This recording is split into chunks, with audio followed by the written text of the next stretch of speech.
ভারতবর্ষের সবাইকে ভয় দেখিয়ে জেলে পুরছে। আমাকে জেলে পুরলেও আমি জেল ফুটো করে বেরিয়ে আসবো।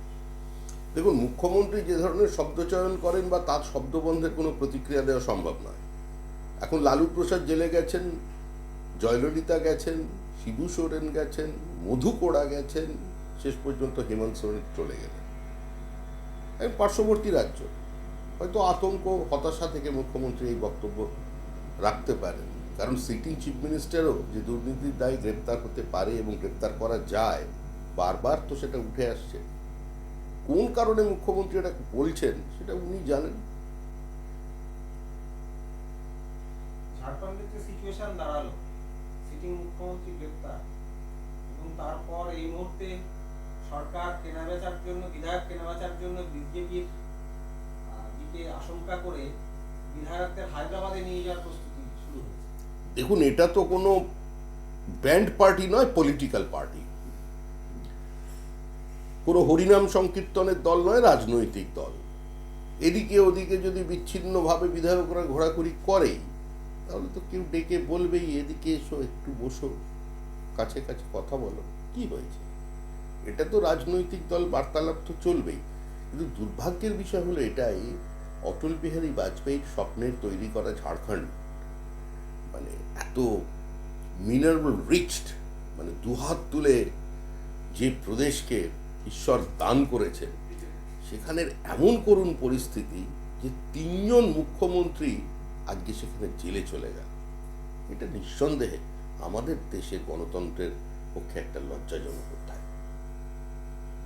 খালি নির্বাচনের সময় মতুয়া বড়মা যখন বেঁচে ছিলেন, আমি যখন মুখ্যমন্ত্রী ছিলাম না, 15 বছর ধরে ওনার কাছে বারবার ছুটে গেছি। কেউ যখন খবর নিত না, ওনার যত চিকিৎসা আমি নিজের টাকায় করেছি, যাতে কারোর কাছ থেকে সাহায্য নিতে না হয়। আজকে বড় বড় কথা মতুয়া নিয়ে উনি বারবার বড় মাকে এবং মতুয়া সমাজকে অপমান করছেন। মুখ্যমন্ত্রী কবে থেকে ঠাকুর বাড়িতে যান সে অঞ্চলের মানুষ জানেন, এবং যেদিকেই থাকুক ওনার সঙ্গেও যে মতুয়া পরিবারের লোকজন আছেন ওই ঠাকুর বাড়ির, আর যারা ওনার বিপক্ষে আছে তারা সকলেই জানে।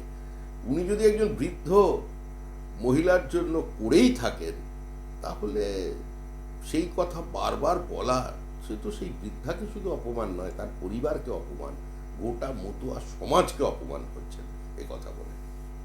হাতের 5 আঙুল এক নয়, যারা চোর বের করে দিন। তৃণমূল চুরি করে না, তৃণমূল ঘরে। দলে কিছু সিপিএম কংগ্রেস ঢুকেছিল। মানুষ যদি বিশ্বাস করে নেয় তাহলে সেটাই হবে, মানুষ তাকে আবার বরণ করে নেবে। কিন্তু 2016 সালের নির্বাচনে মুখ্যমন্ত্রী মানুষের সামনে দাঁড়িয়ে বলেছিলেন, আগে যদি জানতাম তাহলে এদের আমি টিকিটই দিতাম না। টিকিট দেওয়া তো অনেক দূরের কথা, তাদের তো সমস্ত বড় বড় মন্ত্রী করে বসিয়ে রেখে দিয়েছেন। সুতরাং মানুষ আর এগুলো গ্রহণ করবে না। এনআরসি আমি করতে দেব না, সবাই তো রেশন পান, সবাই নাগরিক, আবার কি দরকার? বিএসএফ বর্ডার পাহারা দেওয়ার কাজ তাদের, কেন পাহারা দাও? বলছো তৃণমূল গরু চোর, তোমরা উত্তরপ্রদেশের গরু পাঠাবে আর আমাদের দোষ দেবে? দেখুন, এর ব্যাখ্যা দেওয়ার কোনো প্রয়োজন নেই, কারণ বিষয়টি বহু চর্চিত। মুখ্যমন্ত্রী যা ইচ্ছা বলে যেতে পারেন, যেভাবে খুশি বিএসএফকে আক্রমণ করতে পারেন, কেন্দ্রীয় সরকারকে আক্রমণ করতে পারেন, কিন্তু ভারতীয় মুসলমানদের স্বার্থে এবং বাংলাদেশ থেকে আগত হিন্দু উদ্বাস্তুদের স্বার্থে এনআরসিরও প্রয়োজন আছে এ রাজ্যে, সিএরও প্রয়োজন আছে।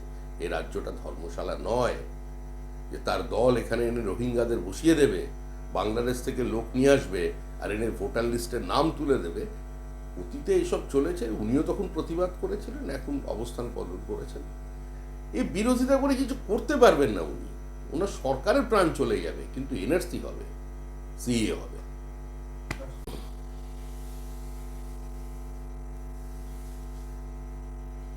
ন্যায় যাত্রায় সিপিএম এর 2 শীর্ষ নেতার যোগদান, সেলিম সুজনদের সাথে রাহুলের দেখা। তারপরেও সিপিএম এর সঙ্গে কিছুটা দূরত্বেই এআইসিসি নেতৃত্ব। যাত্রায় আবার রাহুলের গাড়িতে কোনো সিপিএম নেতা ছিলেন না। এখনো তৃণমূলে নরম রয়েছেন জয়রাম রমেশ, তৃণমূলের প্রশ্নে কঠোর অধীর সেলিম। এই যে চলছে, কি বলবেন? এটা নিয়ে কি এই মুহূর্তে পশ্চিমবঙ্গের মানুষের আর কোনো আগ্রহ আছে? পশ্চিমবঙ্গের মাটিতে দাঁড়িয়ে একে অন্যের বিরুদ্ধে আক্রমণ করবেন আর দিল্লিতে গিয়ে একসঙ্গে নৈশভোজ ছাড়বেন, আবার একই সঙ্গে সহযোগিতার মধ্যে দিয়ে, সমন্বয়ের মধ্যে দিয়ে কেন্দ্রীয় তদন্তকারী সংস্থার তদন্ত বন্ধ করবার জন্য চেষ্টা করবেন? এটা চলতে পারে? এইসব জোট সমন্বয় এগুলোর কোনো মূল্য নেই। 2024-এ তো নেই, 2029-এর জন্য চেষ্টা করুন, সম্পর্ক ভালো করুন, নিজেদের মধ্যে লড়াই বন্ধ করুন, তাহলে একটা কনসলিডেটেড অপোজিশন হিসাবে আসতে পারেন। সেটা গণতন্ত্রের পক্ষে একটা শুভ ব্যাপার হবে। ফের একলা চলার বার্তা দিলেন মুখ্যমন্ত্রী। বাংলায় একা লড়বেন, আমরা জোট চেয়েছিলাম, কংগ্রেস করেনি, হাত হাতুড়ির জোট হয়েছে। কৃষ্ণনগরের সবাই কংগ্রেস সিপিএমকে একযোগে নিশানা তৃণমূল। ও হাত হাতুড়ি আর ছোট ফুল, ও সবাই মিলেই চেষ্টা করুন না কেন, তৃণমূলের বিসর্জন অবশ্যম্ভাবী, আর বাকি দুজনের কথা বলছেন ওরা এখন অপ্রাসঙ্গিক শক্তি।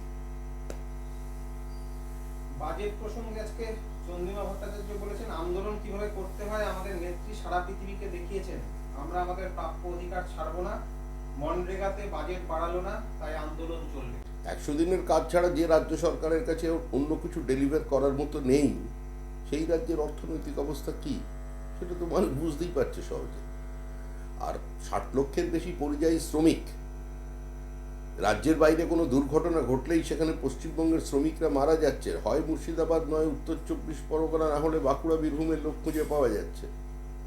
এটাই তো প্রমাণ করছে রাজ্যকে কোথায় পৌঁছে দিয়েছে তৃণমূল কংগ্রেস।